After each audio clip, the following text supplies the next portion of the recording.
Hello students, আজকে আমি তোমাদের অ্যাবসলিউট নোমেনক্লেচার নিয়ে আলোচনা করব। আমার প্রিভিয়াস ভিডিওতে তোমরা অবশ্যই পেয়েছো রিলেটিভ নোমেনক্লেচার বা ডিএল, আর আজকে করাবো অ্যাবসলিউট নোমেনক্লেচার বা আরএস। তো চলে আসি আমরা অ্যাবসলিউট নোমেনক্লেচার বা আরএস। এই আরএস বা ডিএল এলো কোথা থেকে? অ্যাকচুয়ালি এই নামকরণকে অনেক সময় বলা হয় সিআইপি নামকরণ, স্যাম ইনগোল্ড অ্যান্ড প্রিলক, তিনজন সায়েন্টিস্টের নাম অনুসারে। অ্যাকচুয়ালি 1951 সালে আবিষ্কার করেন অ্যাবসলিউট নোমেনক্লেচার। তো এই অ্যাবসলিউট নোমেনক্লেচারে আর আর এস দুটো রয়েছে। আরটা কোথা থেকে এসছে? অ্যাকচুয়ালি আর কথাটা এসছে রেক্টাস, মানে রাইট, সেই আগের মতোই অ্যাকচুয়ালি রাইট। এস কথাটা কোথা থেকে এসছে? সিনস্টার, এই যার অর্থ হচ্ছে লেফট। তাহলে রাইট আর লেফট এখান থেকেই আসছে আরএস। তো এই আরএস নামকরণের ক্ষেত্রে দুটো রুল মেনটেন করতে হবে। সেই দুটো রুল জানলেই আমরা আরএস নামকরণ আমাদের কাছে ক্লিয়ার হয়ে যাবে। তো কি রুল সেই দুটো? Number 1, sequence rule.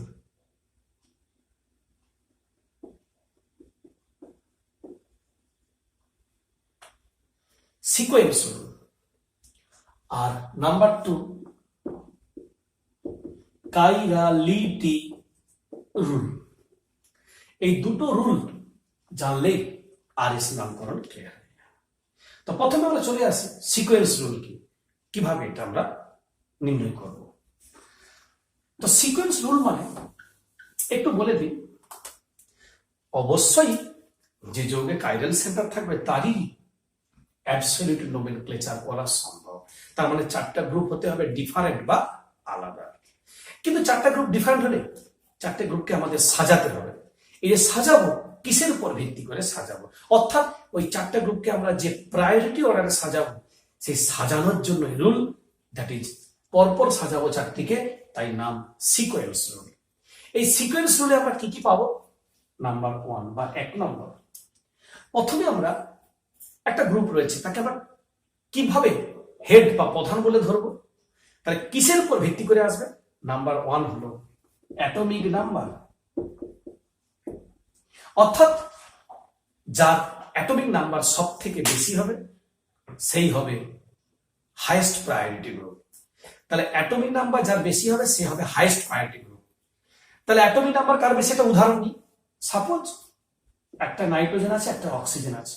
নাইট্রোজেন তোমরা জানো অ্যাটমিক নাম্বার 7 আর অক্সিজেনের 8, তার মানে প্রায়োরিটির দিক থেকে অক্সিজেন এগিয়ে। অন্য কোনো ক্ষেত্রে আমরা একটা নিলাম, সাপোজ ক্লোরিন আর সালফার নিলাম। সালফার 16 নম্বরে, ক্লোরিন 17 নম্বর, তার মানে ক্লোরিন এগিয়ে। Number 2, atomic mass. Atomic mass বলতে ধরে নাও আইসোমার রয়েছে দুটো, একটি হাইড্রোজেন একটা ডয়টেরিয়াম। কি করবে? আমি তো প্রথম রুলেই বলেছি অ্যাটমিক নাম্বার, দুজনের তো অ্যাটমিক নাম্বার সমান, তার মানে যার মাস বেশি অর্থাৎ ভর বেশি তাকে আমরা গুরুত্ব দেব। নাম্বার 3, একই হয়ে গেল। এবার ধরে নাও যদি আমরা দেখি প্রথম, ধর অর্গানিক কিন্তু গ্রুপ, প্রথম কার্বন এক, মানে দুটো গ্রুপ, এর কার্বন রয়েছে প্রথমে, তারও কার্বন রয়েছে, তাহলে আমরা ওখানে দুটো গ্রুপের মধ্যে হাইয়েস্ট কে সিগনিফাই করতে পারলাম না। তখন আমরা কি করব? নেক্সট অ্যাটমে যাব। যদি দেখি দুই ক্ষেত্রে নেক্সট অ্যাটম একই আসছে, তাহলে আমরা তারপরের অ্যাটমে যাব। অর্থাৎ নামকরণের ক্ষেত্রে আমরা পরের এতে যাব। তো কিভাবে যাব আমরা, একটা উদাহরণ দেখাই। ধরে নাও দুটো গ্রুপ দিচ্ছি, একটা C2H5 আর একটা মিথাইল গ্রুপ। তাহলে ফার্স্ট কি হবে, ইথাইল গ্রুপ।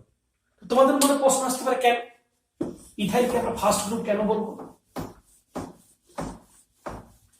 না, ইথাইলকে যদি আমরা ভাঙি তাহলে আমরা দেখতে পাবো CH2CH3, আর মিথাইলকে ভাঙলে CH3।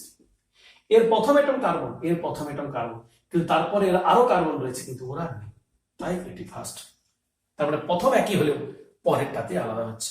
আমরা যদি এমন এক্সাম্পলে যাই যে দ্বিতীয়টাতে আলাদা, তখন দ্বিতীয়টা ধরে ধরতে হবে তৃতীয় একই, তৃতীয় আলাদা, তৃতীয়কে গুরুত্ব দিতে হবে। সেম হয়, এইভাবে চলবে। আমরা অন্য একটা এক্সাম্পল দিচ্ছি, CH3OH, এটা CH2OH গ্রুপ নিলাম, আর এটার ক্ষেত্রে হয়তো নিলাম CH2NH2। দেখে নাও, প্রথম এরও কার্বন এরও রয়েছে, দ্বিতীয় ক্ষেত্রে অক্সিজেন রয়েছে কিন্তু এর রয়েছে নাইট্রোজেন। তাহলে নাইট্রোজেন 7 নম্বরে, অক্সিজেন 8 নম্বরে, এটি প্রায়োরিটি পাবো। তার মানে আমরা পরের অ্যাটম গুলো লক্ষ্য করবো, তবে আমরা পাবো। আমরা নেক্সট একটি এক্সাম্পল দেখাচ্ছি যে কি করে আমরা প্রায়োরিটিটাকে নির্বাচন করব। দেখো, এই প্রায়োরিটি নির্বাচন করতে গেলেই আমাদের প্রথমে যে আসবে, ধরে না আমি অন্য দুটো গ্রুপ নিচ্ছি, একটা CH2CH3 আরেকটি যে গ্রুপ নিচ্ছি সেটা হলো CH2CH, ওর CH এর সঙ্গে একটা CH2H আর একটা CH3, অর্থাৎ এটা CH3 আর একটা হলো CH2OH। তাহলে এই যে দুটো গ্রুপের মধ্যে আমরা কি করব দেখে নাও। তো এখানে যাচ্ছি প্রথমে, তাহলে এইরকম ক্ষেত্রে আমরা মুখে পারবো করতে, কিন্তু নাও যদি পারি আমরা ভেঙে নিলে পারবো। যেমন ধরে নাও এটাকে C রয়েছে, তারপরে রয়েছে আবার C, তাতে রয়েছে আবার 3টে CH3 গ্রুপ। শর্টে করলে CH3 এই দুটো H। এখানে কি পাবো, C দুটো H, তার সঙ্গে কি পাবো সির সঙ্গে পাবো আবার C, তার সঙ্গে OH, এটা ধরে নাও CH2। এটাতে কি রয়েছে, একটা H রয়েছে, আরেকটা কি রয়েছে CH3। একেও ভাঙা যায়, এগুলোকেও ভাঙা যায়, আমার এখানে প্রয়োজন নেই বলে ভাঙিনি। তো প্রথমে এর কার্বন, এরও কার্বন, কার্বনের সঙ্গে কি পাচ্ছি, একটা C দুটো H, ফার্স্ট কার্বন এরও ফার্স্ট কার্বন, তারপরে পাচ্ছি দুটো H একটা C, এরও পাচ্ছি দুটো H একটা C। নেক্সট এই কার্বনের পরে পাই 3টে কার্বন, কিন্তু এর পরে পাই দুটো কার্বন একটা H, তার মানে AADA হয়ে গেল। তার মানে এইভাবে আমরা ভ্যারাইটিজ গ্রুপ থাকলে আমরা RS নির্ণয় করতে পারি। তাহলে সে RS এর কথা আসছি পরে, সিকোয়েন্সে সাজাতে পারি গ্রুপগুলোকে, মানে কাকে আমরা গুরুত্ব দেব, কে 1 নম্বর হবে, কে 2 নম্বর হবে। 4টে গ্রুপ আছে, তাহলে ফার্স্ট সেকেন্ড থার্ড ফোর্থ আমরা নির্বাচন করব সিকোয়েন্স রুলে। এবারে যাচ্ছি আমরা কোন যৌগে মনে করো ডবল বা ট্রিপল বন্ড, অর্থাৎ ডাবল বা ট্রিপল বন্ড থাকবে, তখন আমরা কিভাবে নির্ণয় করব? এই ডাবল বা ট্রিপল বন্ড থাকবে, তখন তো আমরা এটা তো সিঙ্গেল বন্ড নিয়ে বললাম। ডাবল ট্রিপলের ক্ষেত্রে ধরে নাও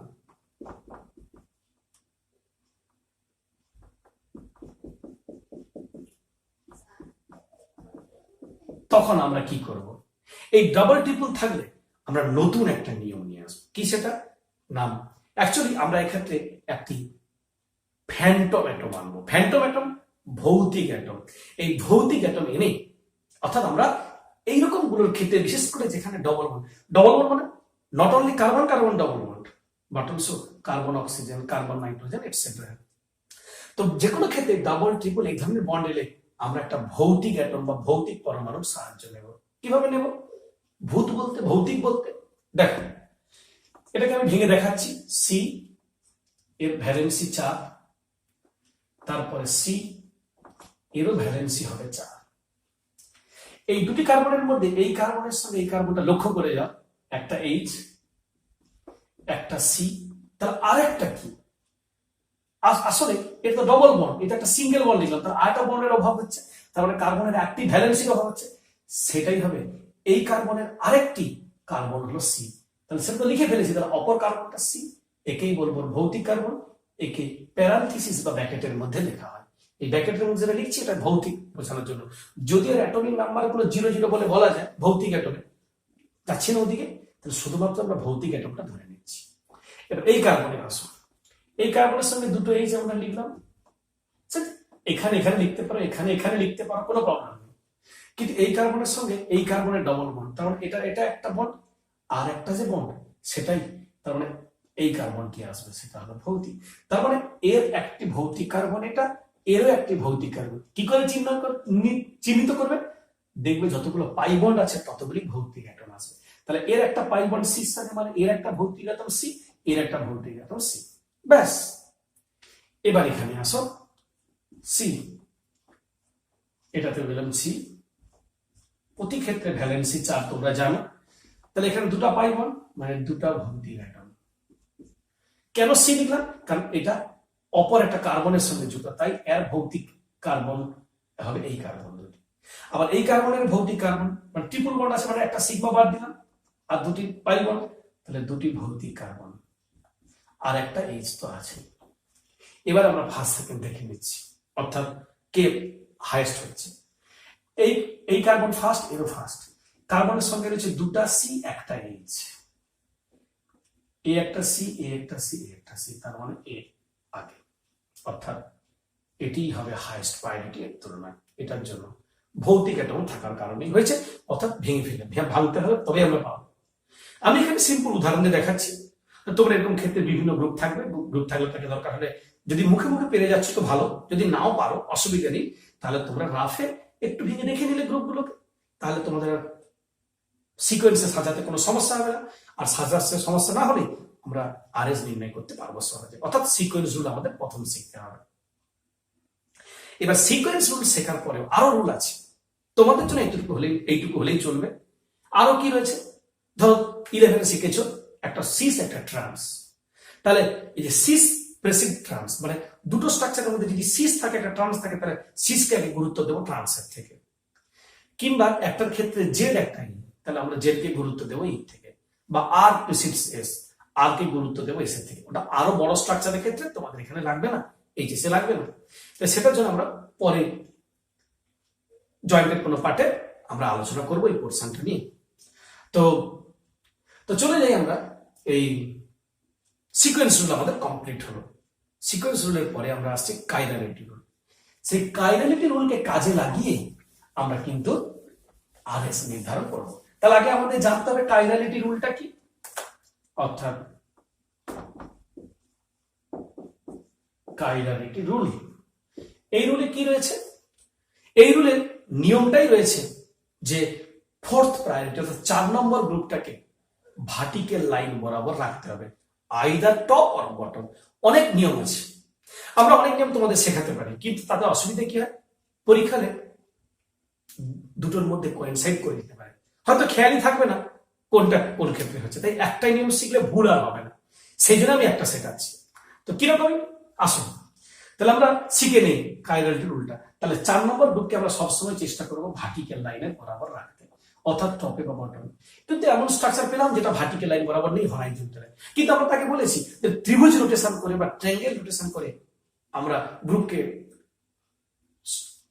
ট্রান্সফার করতে পারি। তাই প্রয়োজনে আমরা টপ বা বটমে নিয়ে আসবো, তবে ভার্টিক্যাল লাইন বরাবর বলেছি, অর্থাৎ টপ বা বটম যে কোনো একটা জায়গায় আনলেই হবে, নাম্বার 1।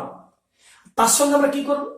আনার পর তাহলে ওই 4 নম্বর গ্রুপটিকে আমরা নিয়ে আসবো। কিন্তু এবার বাকি যে 3টি গ্রুপ, সেই 3টি গ্রুপকে আমরা 1, 2, 3, অর্থাৎ 1 থেকে 2 যাবো, 2 থেকে 3, কিংবা যদি নামকরণ তোমরা এ বি সি করো তাহলে এ থেকে বি, বি থেকে সি।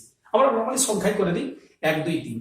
এই 1 থেকে 2 বরাবর গিয়ে 3-এ যাব, এই যাওয়ার রাস্তাটা যদি ক্লকওয়াইজ যাই তাহলে হবে আর, যদি অ্যান্টি ক্লকওয়াইজ যাই তাহলে হবে এস, অর্থাৎ এটা হলো ক্লকওয়াইজ, এটা হবে অ্যান্টি ক্লকওয়াইজ। তাহলে এই হলো আমাদের দুটি শেখার জায়গা, একটা আর একটা এস, ব্যাস। তো এই আর এস আমরা নির্ণয় করবো। তাহলে আমরা এবার চলে যাচ্ছি সরাসরি এক্সাম্পল।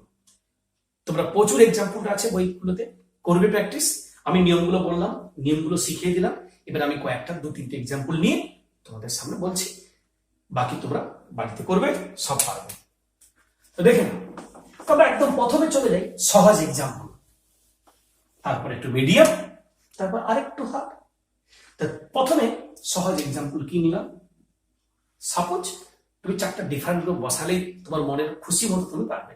আমি একটা আন্দাজে বসাচ্ছি যে কোনো গ্রুপ, তোমরা চাইলে মনের মতো যে কোনো গ্রুপ বসিয়ে পারো করতে। এইচ ওএইচ, এটা মনে করো COOH, এটা নিলাম CH3। তাহলে কিসের স্ট্রাকচার নিলাম, ল্যাকটিক অ্যাসিড।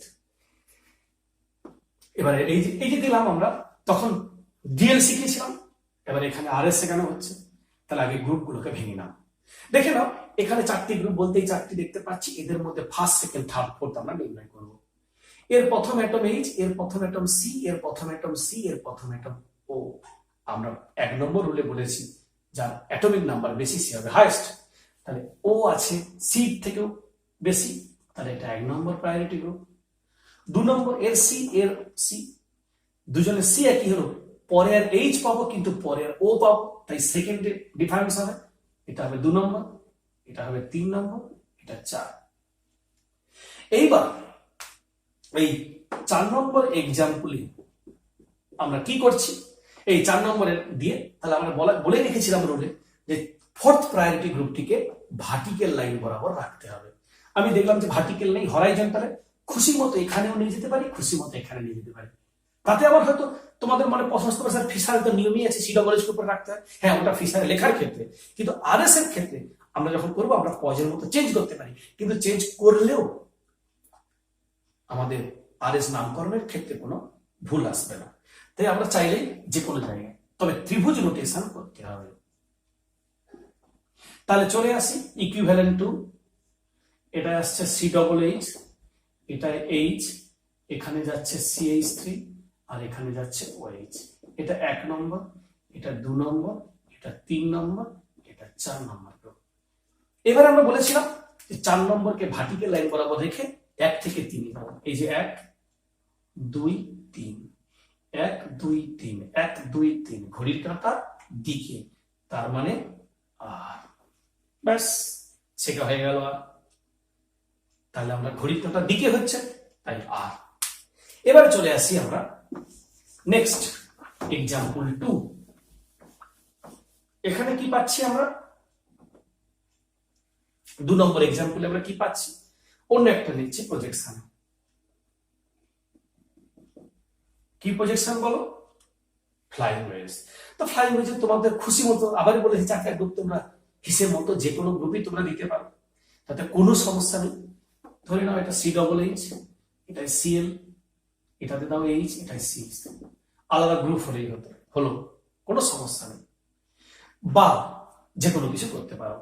তাহলে এখান থেকে যে আমরা দিলাম, এখান থেকে তোমরা ফিশারে যাও, উপরে হলো COOH, নিচে হবে Cl, আগের সেই নিয়ম অনুযায়ী CH3 চলে যাবে ডানে, H আসবে মানে, অর্থাৎ এটা বিলো, এটা অ্যাবাভ। এবারে আমরা করবো 4টে স্ট্রাকচার। অবশ্যই ক্লোরিন 17 নম্বরে প্রায় পারমাণবিক ক্রমাঙ্ক সবচেয়ে বেশি, এটা 1 নম্বর, এটা লোয়েস্ট 4 নম্বর, এটাও কার্বন, এটাও কার্বন, কিন্তু এটার পরে এই যেটা COOH, এটা 2 নম্বর, এটি 3 নম্বর। আগের মতো দেখলাম 4 নম্বর গ্রুপটা হরাইজন্টাল, তাহলে আমাদের নিয়মই হবে ত্রিভুজ রোটেশন। তাহলে কি পাচ্ছি, H Cl CH3 COOH, এটা 2, এটা 4, এটা 1, এটা 3। তাহলে লক্ষ্য করে যাও, 1 2 3, 4 নম্বর গ্রুপ ভার্টিক্যালে রয়েছে, 1 থেকে 3 যাব, 1 2 3, 1 2 3, 1 2 3, 1 2 3, ঘড়ির কাঁটার বিপরীতে, অ্যান্টি ক্লকওয়াইজ, তার মানে এটা হবে S। তাহলে আগে একটা স্ট্রাকচার দিয়েছিলাম, সেটা ছিল আর, এটা S। আবার আমরা যদি একটু ঘুরিয়ে দিই, এটাকে এখানে করে দিই, সঙ্গে সঙ্গে স্ট্রাকচারটা যেটা S বেরিয়েছিল আর হয়ে যাবে। এবারে চলে যাই এক্সাম্পল 3। এখানে আমরা একটু কঠিন নিচ্ছি, তাহলে আমাদের আরএসটা আরো একদম ক্লিয়ার হয়ে যাবে। কি নিচ্ছি কঠিন স্ট্রাকচারটা? নেক্সট এক্সাম্পল,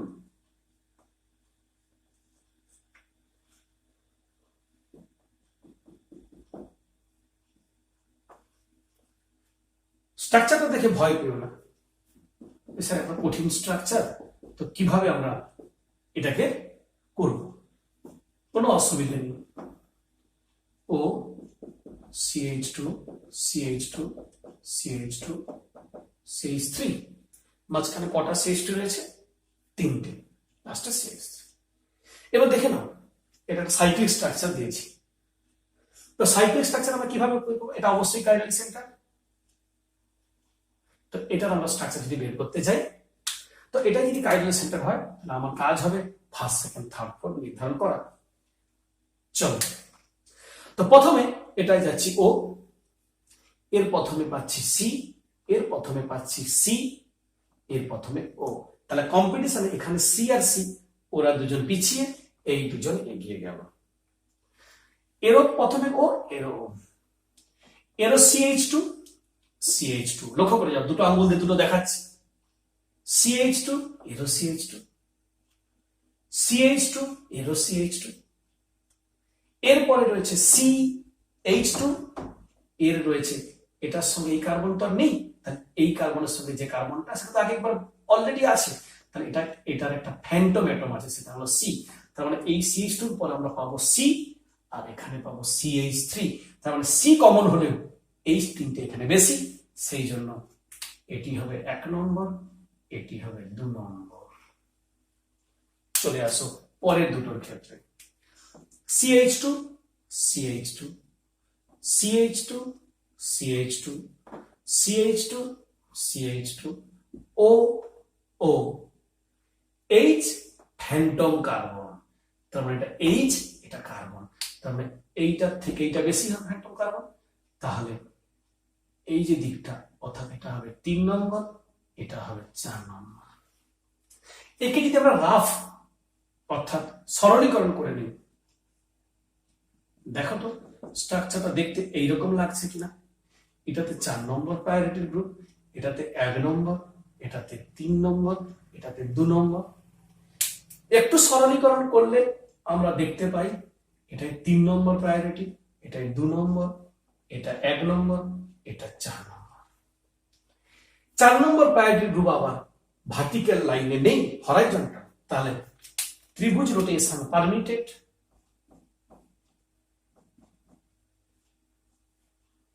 এই 4 2 1 3। আমি আবারও বলেছিলাম 4কে আমরা যে কোনো জায়গায় রাখতে পারি, তবে 1 থেকে 3 যাব, তবে 2 হয়ে যাব কিন্তু। তাহলে কিভাবে যাব? এই তো 1, এই পাশে 2 3, তাহলে যাওয়ার পদ্ধতি 1 2 3, 1 থেকে 2 হয়ে 3 যাব। তার মানে 1 2 3 ঘড়ির কাঁটার বিপরীতে, তাহলে বিপরীতে হলে এস। এইভাবে আমরা ফ্যান্টম অ্যাটম কিংবা অক্সিলারি অ্যাটম সাহায্য নিয়ে আমরা আরএস নির্ণয় করতে পারি। তাহলে যে কোনো অর্গানিক যৌগে যাদের কাইরাল সেন্টার রয়েছে তাদের আমরা আর কিংবা এস অবশ্যই নির্ণয় করতে পারি। তো আজকে তোমরা যে আমার ভিডিওটা দেখলে, এতে অবশ্যই আরএস তোমরা আশা করছি ভালোভাবেই বুঝতে পেরে গিয়েছো।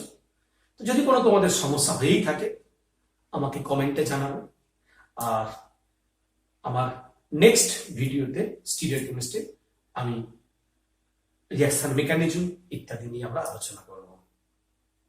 Thank you.